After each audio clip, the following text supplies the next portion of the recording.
Good morning, and welcome to Redeemer Lutheran Church. I'm Pastor Gary Lodeholt.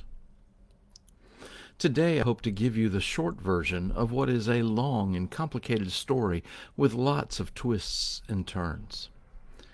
As we continue looking at people the Church remembers and commemorates during May, we now want to consider one of the more important theologians of the early Church, a man named Athanasius. He's remembered on May 2nd, the day he died. Nothing much is known of his family, but it is likely that Athanasius was born an Egyptian, and when he joined the clergy, he soon distinguished himself through his faith and his intellect. The world of the Church in the 300s had three major centers of faith. One, of course, was Rome. A second was Antioch, and a third was Alexandria in Egypt, where Athanasius was bishop. About this time, a priest in Antioch named Arius stirred up a controversy, promoting the idea that God and Jesus were of different substances. Another way to say this, he thought Christ was not of one being with the Father, as we say in our creeds. Arius believed that there was a time when the Son was not the same thing as God. While this probably doesn't seem like a big thing to us, in fact, it is. At the very heart of it is the nature of God and Jesus, and what Jesus' death and resurrection means.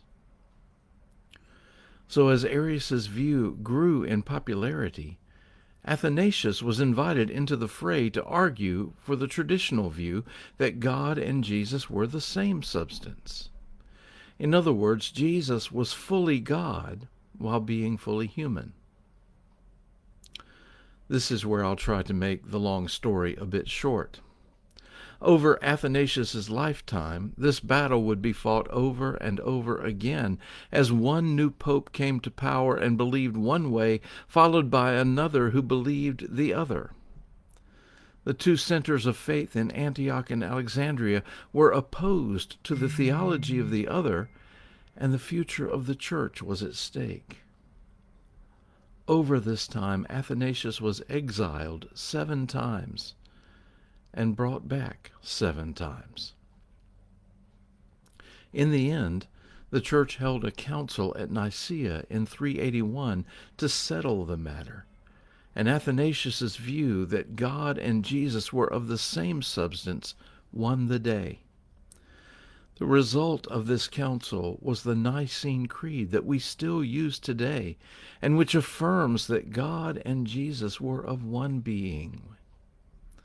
In fact, you know that our church uses the Nicene Creed and the Apostles' Creed, but we also have a third creed that we can use as well. It's called the Athanasian Creed, and it's very long, and we have used it occasionally on Holy Trinity Sunday because it emphasizes over and over how the members of the Trinity are different, but one being.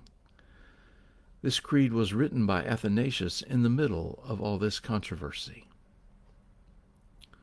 So, we may never have heard of Athanasius, but he is one of the more important people upholding one of the pillars of our faith. Every week in our creed, as we talk about God and Jesus and the Holy Spirit, we speak of the inheritance of faith we have received from Athanasius. Thanks for watching, and remember to let this day belong to God.